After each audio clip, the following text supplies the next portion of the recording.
China has now become what you and Secretary Blinken call Russia's overwhelmingly #1 supplier. One of your predecessors as Deputy National Security Advisor says that Joe Biden is now not enforcing the red line he drew in March 18th. Do you agree that President Biden is now refusing to enforce that red line he drew with Xi Jinping in March 2022 about providing material support to China? I don't. Here's the challenge that I think we've encountered, which is basically there was a lot of focus on China not providing lethal support, and what they have done is try to avoid what is characterized as lethal support. In other words, a fully constructed gun or weapon system, et cetera, to Ukraine. And that has been something that they've maintained. But what has happened in the meantime is they provided effectively dual-use materials such as nitrocellulose, a whole series of critically important long sort of holes in the tent for the Russia reconstitution of their defense industry. And that's been the space that policymakers I know have been working, including with Congress, to try to prevent from going to Russia. And there's been mixed success in pushing back against that. My time is up. I would dispute the characterization that China is only providing dual-use material, but I don't think there can be any question that President Biden drew a red line in March of 2022, and he has not been enforcing it against China since. Thank you, Senator Cotton. Senator Gillibrand, please. Director Haines, earlier this week, the administration published an updated National Security Memorandum on Critical Infrastructure Security and Resilience. How is the IC ensuring effective intelligence sharing and information exchange regarding threats to critical infrastructure, including threats to food and agriculture sector? Thank you, Senator. I know this has been an area that you have focused on for quite some time, and we're basically through our our cybersecurity threat integration intelligence center, we have been expanding our support, in effect, anticipating the NSM, but also more generally for critical infrastructure, working with CISA, working with the cyber director, obviously, out of the executive branch and across the interagency. And I think it's continues to be an effort in moving across different sectors that are at risk in this area. Given the recent news about avian bird flu have leapt to other animals, can you talk a little bit about, since COVID-19, I've been advocating for a One Health approach to biosecurity that incorporates animal, plant, and environmental health in addition to human health to detect and prevent the next pandemic. Do you believe that the IC is sufficiently equipped to detect and assess the full range of biological threats that can appear in humans, animals, and plants? And how is the National Counter-Proliferation and Biosecurity Center at ODNI supporting this effort?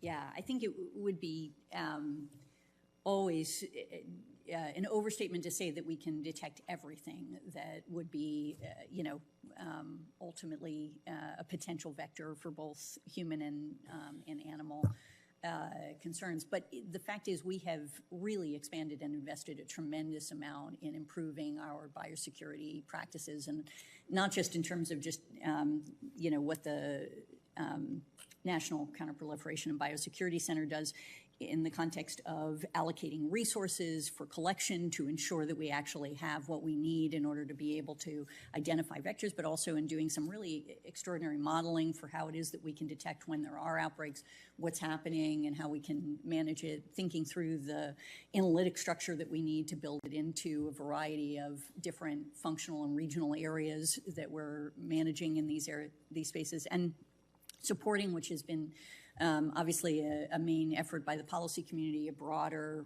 all-of-government kind of biosecurity effort in these areas. So I do think we were improved, but I think there's still room to grow. Because what the legislation would do, it would co-locate not only the IC community, but with the agriculture and scientific community so that you're in constant communication on a regular basis. In the same way we do fusion centers for anti-terrorism, fusion centers for cybersecurity, it would be a One Health fusion approach.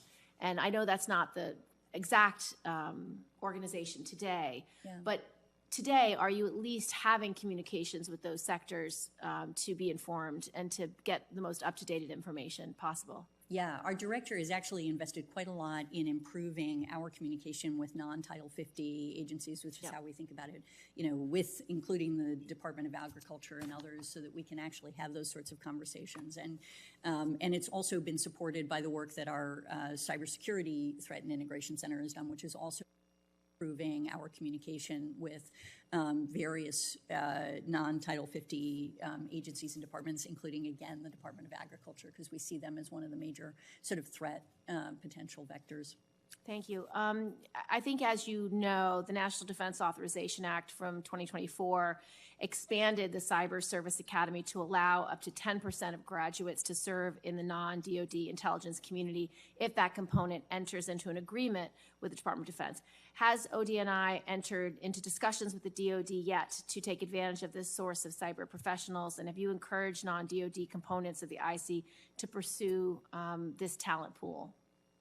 Yes, absolutely. And I believe we are in discussions, but we have not yet concluded an agreement. Thank you.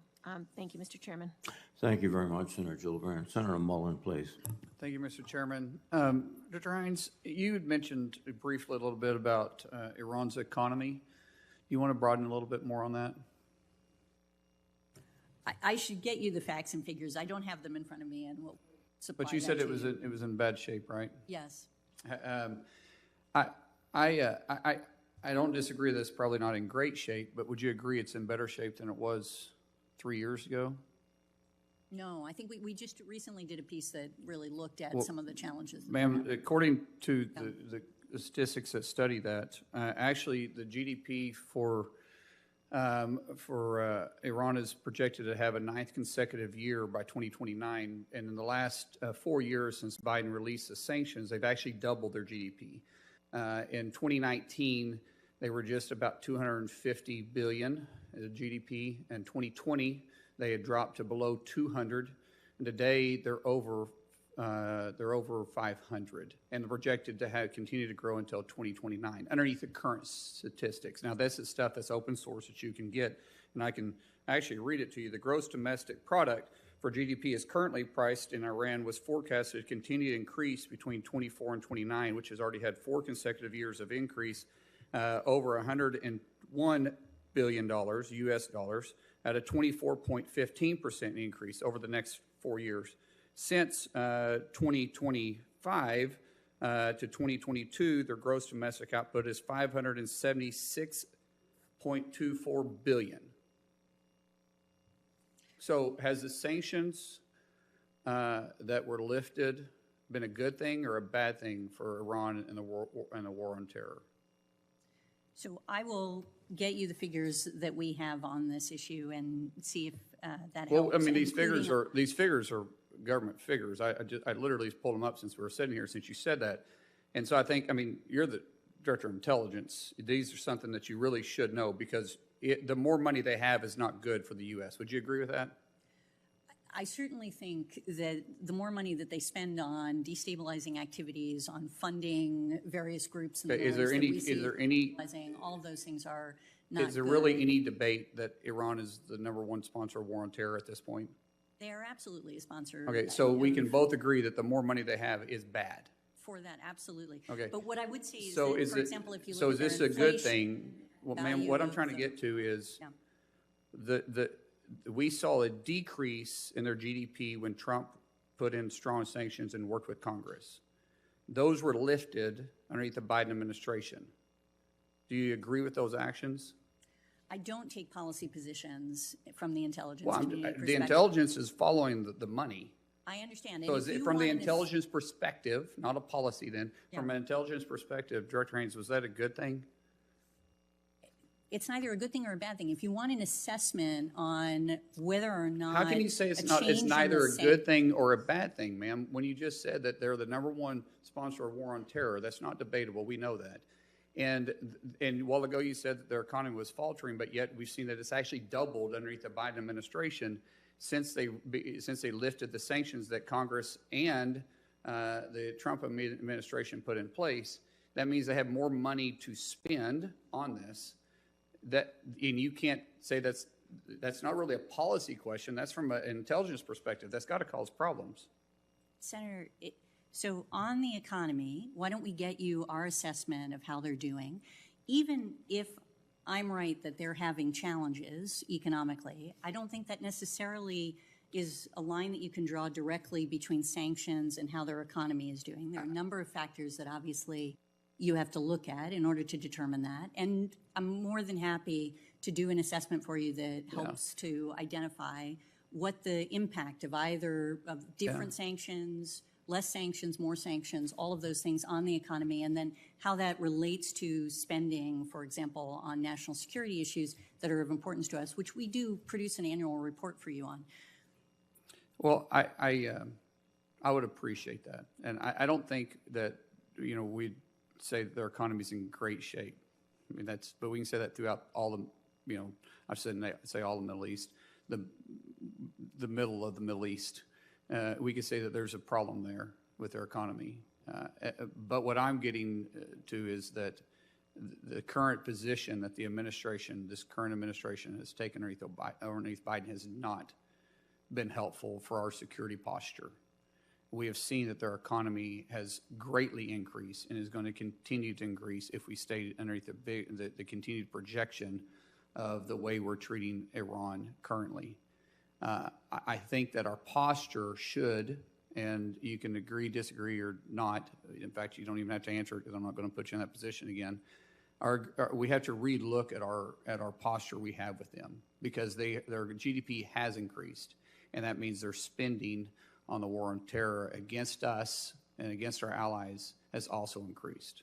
With that, I'll yield back. Thank you, Senator Mullen. Senator Warren, please. Thank you, Mr. Chairman. So, Director Haines, when you testified before the committee last year, we talked about how crypto is being used to help finance major threats against national security, like North Korea's nuclear weapons program, Iran's ability to evade sanctions, and ransomware attacks on American hospitals. It seems the problem is getting worse. According to the Wall Street Journal last month, crypto has become, quote, indispensable to Vladimir Putin's war machine, allowing Russia to get around sanctions and to throw billions of dollars into its war against Ukraine. According to the Treasury Department, Hamas's terrorist attacks against Israel in October were financed in part with crypto, and their current financing depends on crypto. According to the blockchain analytics firm Elliptic, Iran is deep into crypto. And so let's focus for just a minute on how Iran is using crypto. Director Haines, reports from our intelligence and national security agencies say that Iran uses crypto to evade U.S. sanctions. For example, in 4 years, Binance, just one of many crypto exchanges, processed $8 billion in transactions for Iran. Can you explain what threat that poses for our national security? Yeah, I think there's no question that cryptocurrency is a significant issue for our national security. And as you say, we talked about DPRK last time, and today we continue to produce statistics that indicate that I think it's now over 50% of their foreign currency revenues are coming through crypto, that there is really just significant exploitation of this as a way to get around sanctions, to ultimately engage in illegal transactions, to support a system, and certainly the ransomware attacks and other things like that demonstrated it. And with respect to Iran, we see this. So there's no question that Iran permits the use of cryptocurrencies, right, and smart contracts to pay for imported goods because it lacks access to the U.S. dollar, and that's a consequence of the sanctions regimes that are in place. What is also true, though, and I think is just to frame it, doesn't mean that this isn't a problem, but its use is relatively limited as compared to other transaction pieces. So it's not been as much of a major factor in our judgment as it might otherwise seem. So in other words, we've got in early August 2022, the country made its first official cryptocurrency payment for imports, which were worth $10 million out of a total of $102 billion for imports. So it's sort of a similar challenge in the context of Russia as well, where we see them using cryptocurrency, and I think it is almost certainly going to expand in different ways. But there are some kind of structural limitations on their capacity. So let's look into that. Let's look at the structural limitations here, because I think what you're telling me is Iran is definitely using crypto to move money around. Yes. And to do that to evade sanctions and to fund Hamas. And your assessment is consistent with the assessment of the Treasury Department on this. But that's not all that Iran is doing with crypto. Iran is also making money by processing crypto transactions for other people. So as you know, crypto relies on middlemen. In the crypto world, they're called miners or validators, and they process or verify transactions. The Iranian government officially entered the crypto industry in 2019 because it could make money doing it. So if I sent $1,000 in Bitcoin over to you, Lieutenant General Kruse, and you and I might be sitting here in Washington when we engage in this transaction, but Iran may be the one that is processing the transaction for us and pocketing the transaction fee that I pay. And neither one of us would ever even know that we were enriching Iran through this transaction. According to one estimate in 2021, Iran processed as much as 7% of the world's Bitcoin transactions, enough to earn them about $1 billion. So, Lieutenant General Kruse, the bigger the crypto market gets, the more opportunities Iran has to profit by processing other people's crypto transactions. Let me ask you, how important is it that we cut off this revenue source for Iran? Well, if I could, what I would say is this is not dissimilar to the previous conversation about the source of revenue, whatever Iran's source of revenue, crypto or other transactions, oil sales, and then how Iran uses it. So it does come, the more finances they have available to them, this or other sources, certainly allows Iran to make decisions on how it's going to spend. All right. So look, we have the tools to cut off countries like Iran from the banking transactions, but those tools weren't designed for cryptocurrencies, so crypto money keeps flowing here. And that's why I'm concerned about any effort to regularize stable coins without giving regulators the full set of tools they need to crack down on terrorist financing.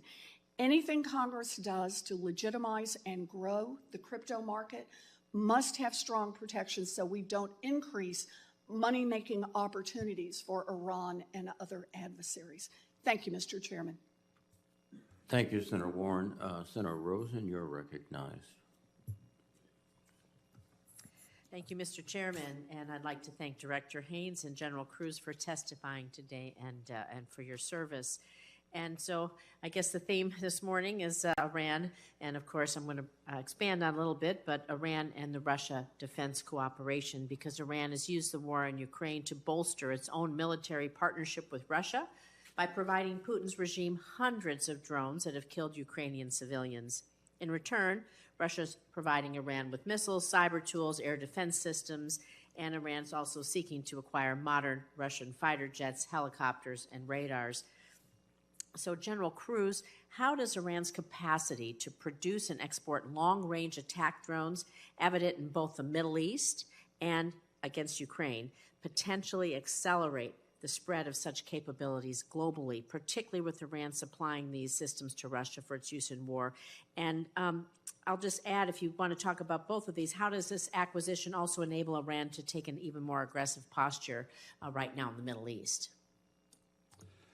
I think Iran has spent considerable time and effort to be able to produce the kinds of UAVs and other equipment that others would find value, and they continue to improve the capabilities of what they've been selling over time.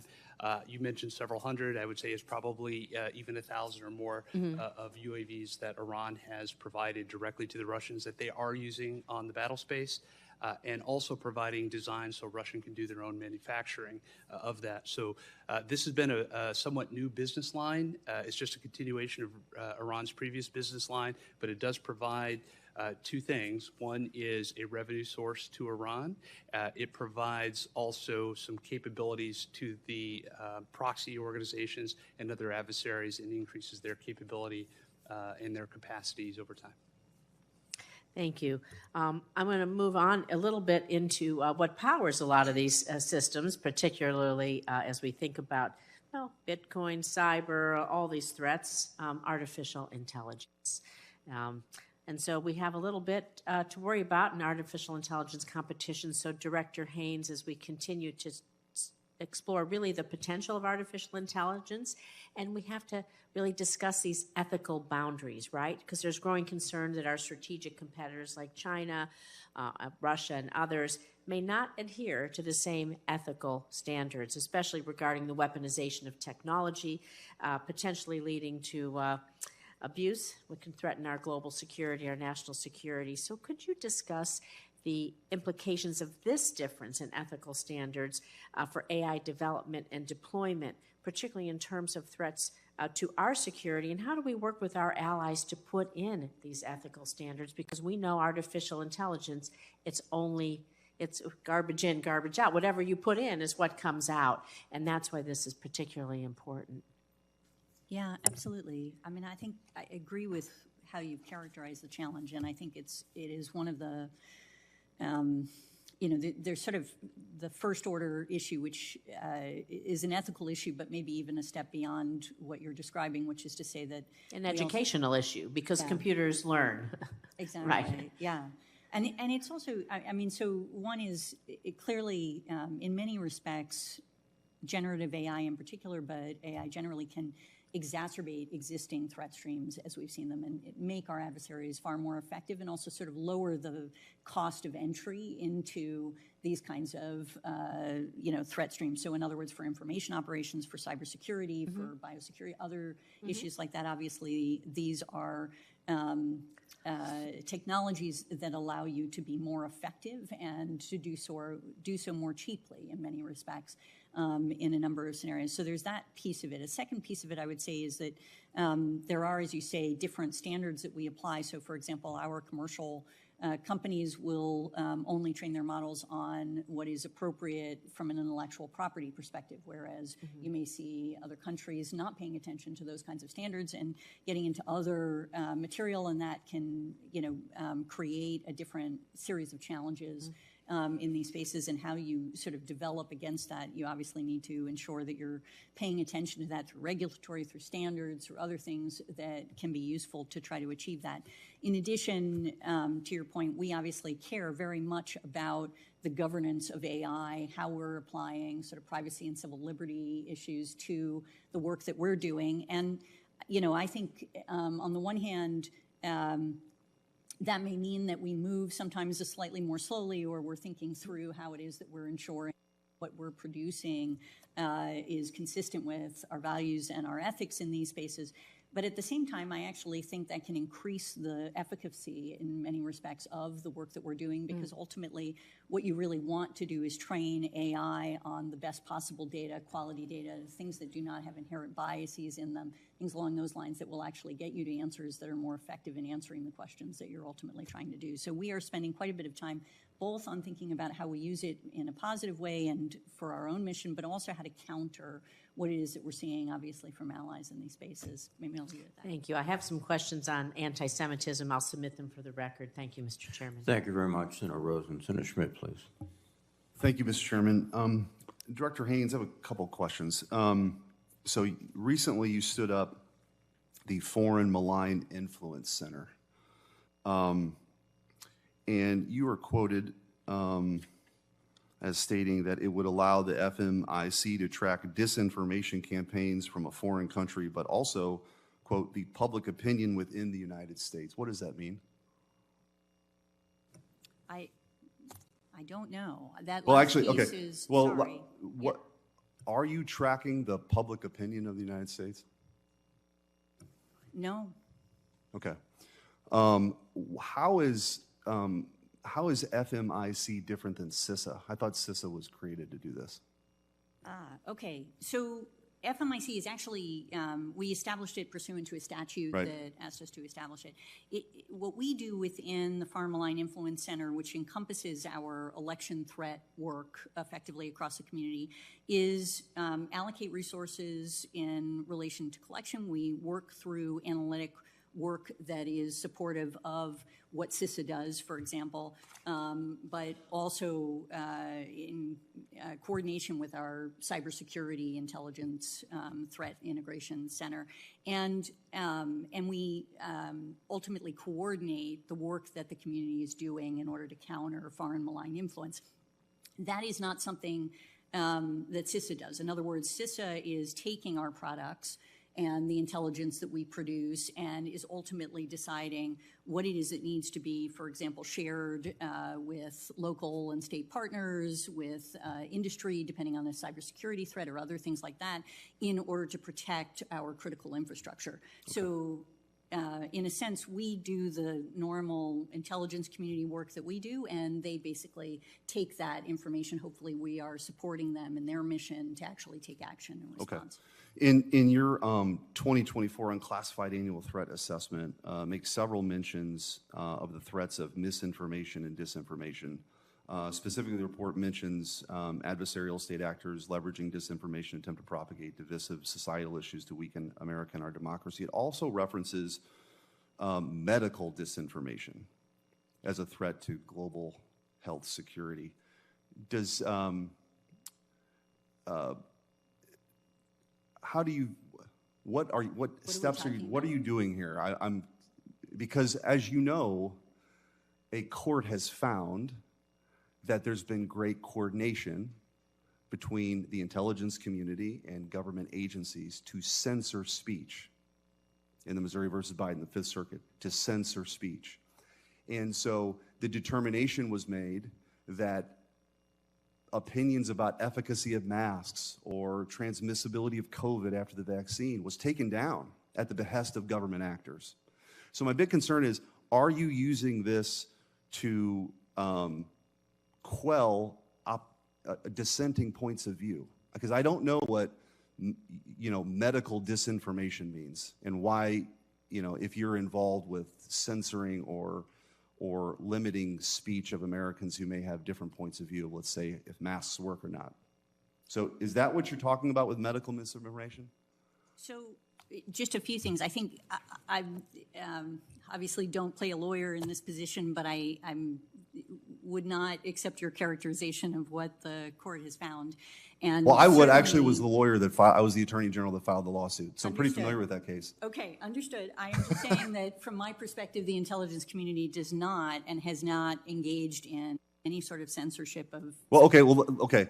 I have limited time, so let me just focus on the question you're asking, which is just basically in the context of medical disinformation. So, for example, we saw Chinese efforts to ultimately engage in disinformation campaigns about the U.S. vaccine, for example, the quality of those types of vaccines, whether that ultimately if you take a different vaccine, you might be better, the Russian efforts to do that as well. So that's the kind of thing. Is medical misinformation, if I were to go online right now and say that masks are ineffective and they might actually hurt kids, is that medical misinformation? Well, you're not a foreign actor, so that wouldn't be foreign malign influence. What we would be looking for is a campaign from another country, such as Russia and China, engaging in disinformation about, for example, what I just described in the context. So I just, one last question then. So obviously you work with the FBI, right? Absolutely. The FBI is actually part of the intelligence. Correct.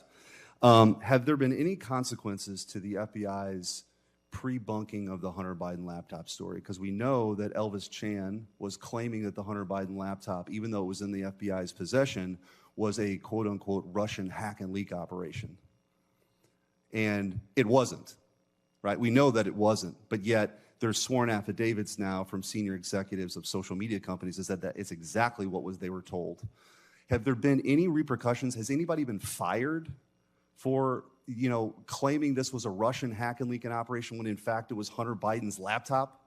And by this way, the story got censored. Has there been any repercussions? Have you done anything about that?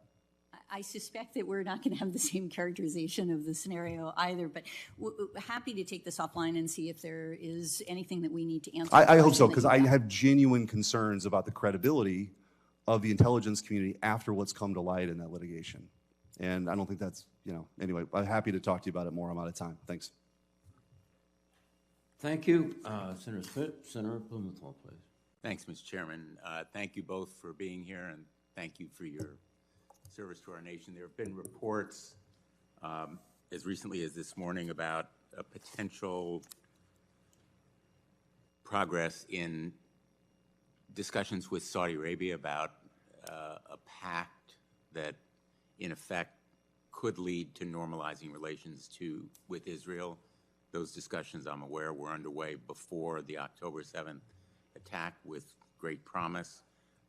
Could you update us as to what you know about those discussions and whether an agreement with Saudi Arabia directly without involving Israel in the first stage is possible at this point? Thank you, Senator. I couldn't, the intelligence community is not involved in those discussions, and but I'm happy to defer that, obviously, and we can get you an answer from the policy community. Thank you. On Iran, I am somewhat perplexed about what you say in your report. Iran is currently not undertaking the key nuclear weapons development activities necessary to produce a testable nuclear device, but then you say Iran continues to increase the size and enrichment level of its uranium stockpile and so forth. Isn't Iran continuing to take steps that would put it in a position to have nuclear arms?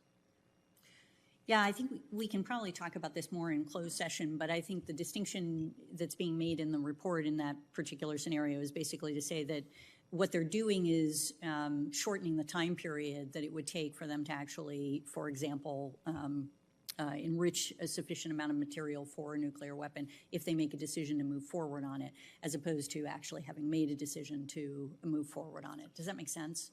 It does. Yeah. And I guess that leads to the next question, which is what is the time period now that they have shortened to? Yeah, I think we can discuss this in closed session and further. Okay. Could you talk a little bit about efforts to free Evan Goskovich, the Wall Street Journal reporter currently imprisoned in Russia? Are we making any progress there?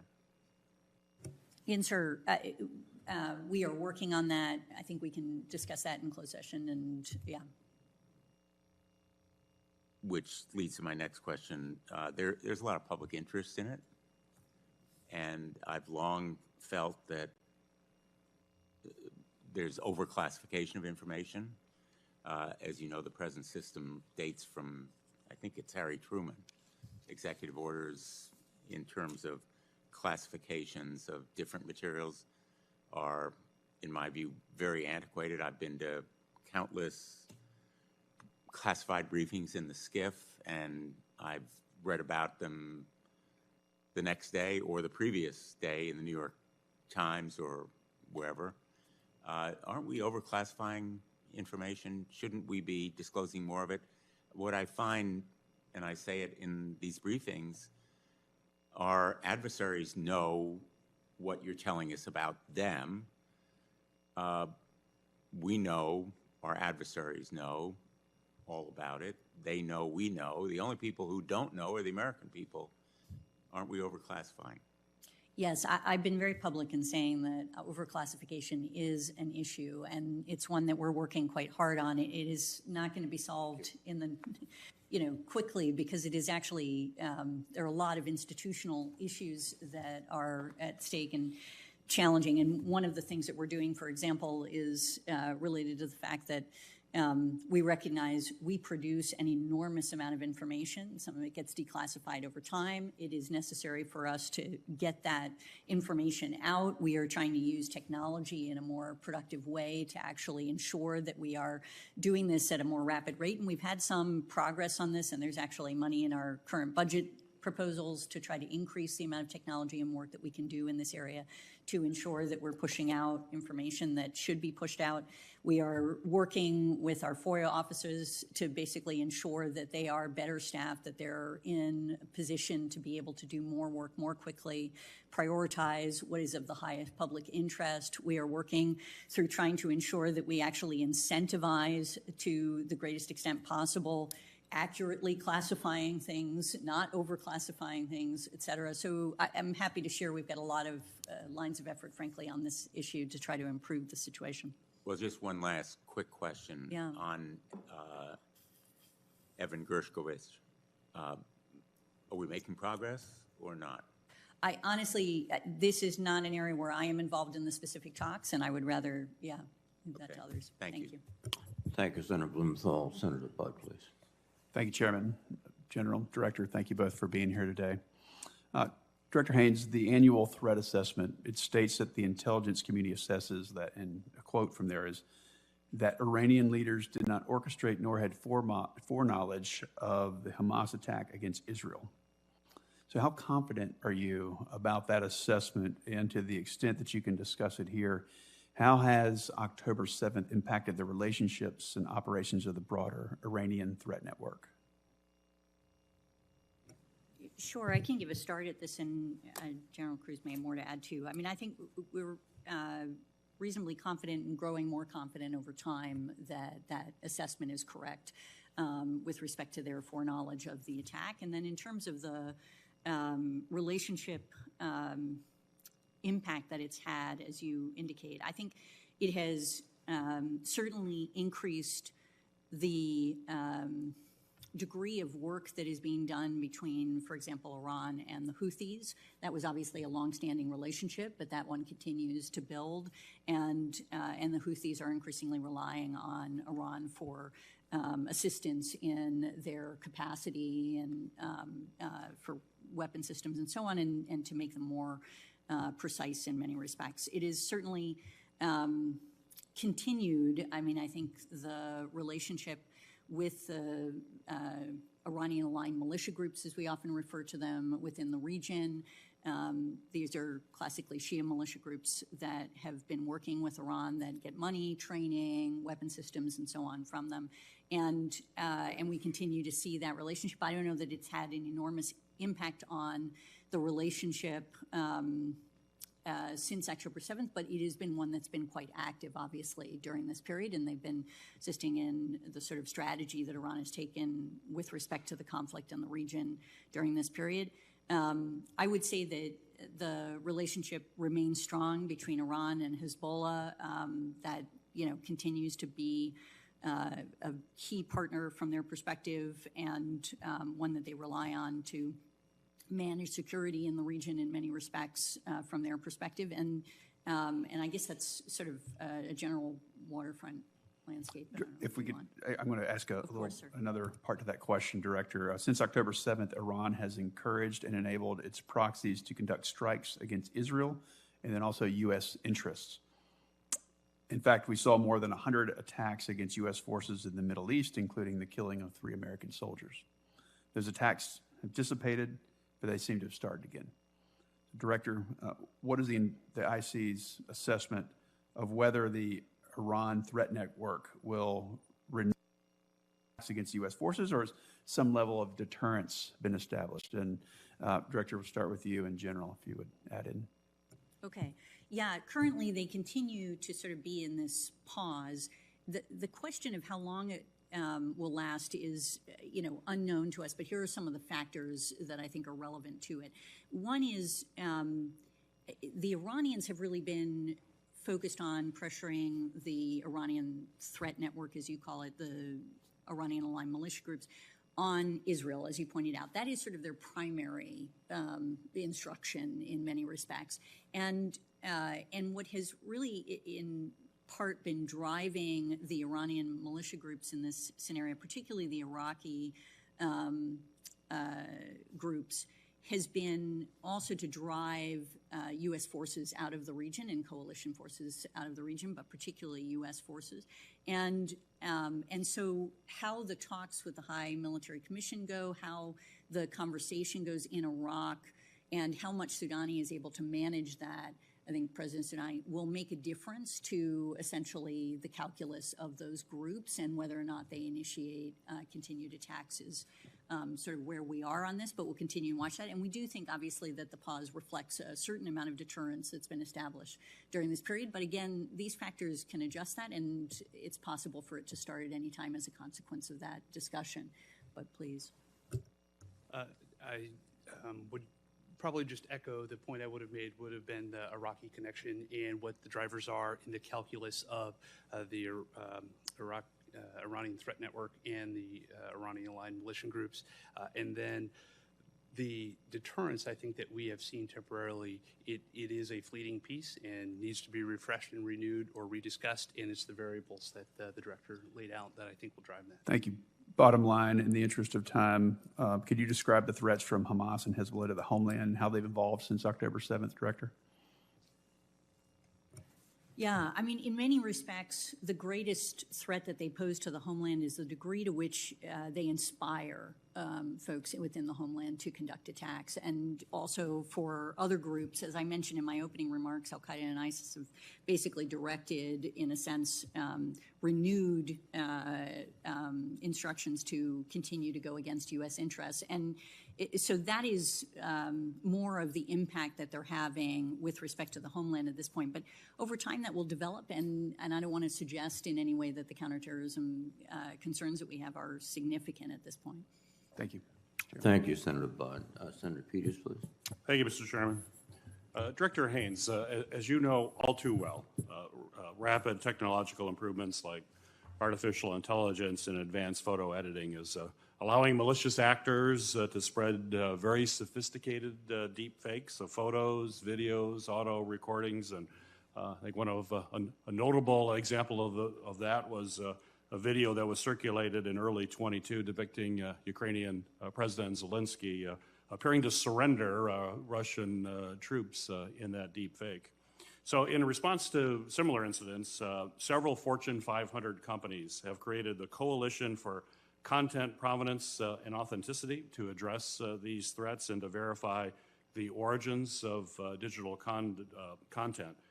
And in support of their efforts, I was pleased to include a pilot program in the fiscal year 24 NDAA for the DoD to assess the feasibility of establishing content standard technologies on DoD-produced and owned media content, which can be used by malicious forces. So my question for you, Director Haines, is with thousands of government websites containing digital content easily altered by our adversaries, how concerned are you about the proliferation of deepfakes and the resulting impacts on our national security? Thank you, sir. I'm very concerned about the proliferation of deepfakes and the capacity to use generative AI and other technologies basically to improve information operations. And I think that's true just across the board. As you indicated, there was the example that we saw in the context of Ukraine. There was also a deepfake audio recording that we saw in the Slovakian parliamentary elections that had impact. There are a variety of examples now of these types of things being produced, and whether they're produced from information that is available through a government website or otherwise, frankly, they're a challenge. Right. Director Haines, I chair the Homeland Security Committee, and I'm keenly aware of the current and emerging threats associated with unmanned aircraft systems, both for the homeland as well as our folks abroad. And major technological investments are going to be clearly needed to combat these risks. But just as importantly, we need to actually synchronize all of our fragmented interagency efforts. So my question for you is, how's the intelligence community coordinating and sharing intelligence with your interagency partners to mitigate these UAS threats? And in that response, if you could tell us any roadblocks that you are facing in those coordination efforts to get everybody on the same page. Thank you, sir. No, so obviously you know that the Department of Defense has a counter-UAS strategy. We have nested essentially against that our own, we do these sort of unified intelligence collection strategies, and it is intended to support that strategy, and that is sort of how we organize ourselves to ensure that we are in fact supporting the work that's getting done at DoD, but also in other parts of the U.S. government on these issues. And we really haven't encountered so much challenges in the context of interagency cooperation or sharing in this space, but more in the sense of just actually going after the problem, ensuring that we're actually getting the information that we need for supporting them, and also including talking to private sector and others who may have knowledge about some of the technologies that are being used, mapping out supply chains so that we can disrupt issues, things along those lines. Good, very good. General Kruse, Russian disinformation efforts, including attempts to influence EU elections and spread harmful propaganda, are being used to achieve military objectives in the war in Ukraine. My question for you, sir, is what specific lessons has DIA gained from Russia's ongoing information operations? So there's probably a couple, and I think I would even add to your question to say, what have some of our other adversaries learned from Russian misinformation campaigns? I worry probably less about our ability to how do we detect some of these pieces, which in partnership with the rest of the community, I think we're able to identify a lot of that data. The issue is how do you counter it? What is the pathway by which you can authoritatively say something is fake and then provide it to the people in an authoritative way? The piece that I do worry about is what are the Chinese learning, what are the Iranians learning, what does the impact of disinformation mean on all future battle spaces or in the lead up to future conflicts, which drives the need to really get our arms around how do we effectively and efficiently detect deepfakes and other pieces and have a dissemination system in the same way that we do with traditional intelligence. Right. Thank you. Thank you, Mr. Chairman. Thank you very much, Senator Peters. Director General, thank you for your excellent testimony. We will now adjourn the open session and we will reconvene. Let's shoot for 12 noon in SVC 217. With that, I will adjourn the open session. Thank you.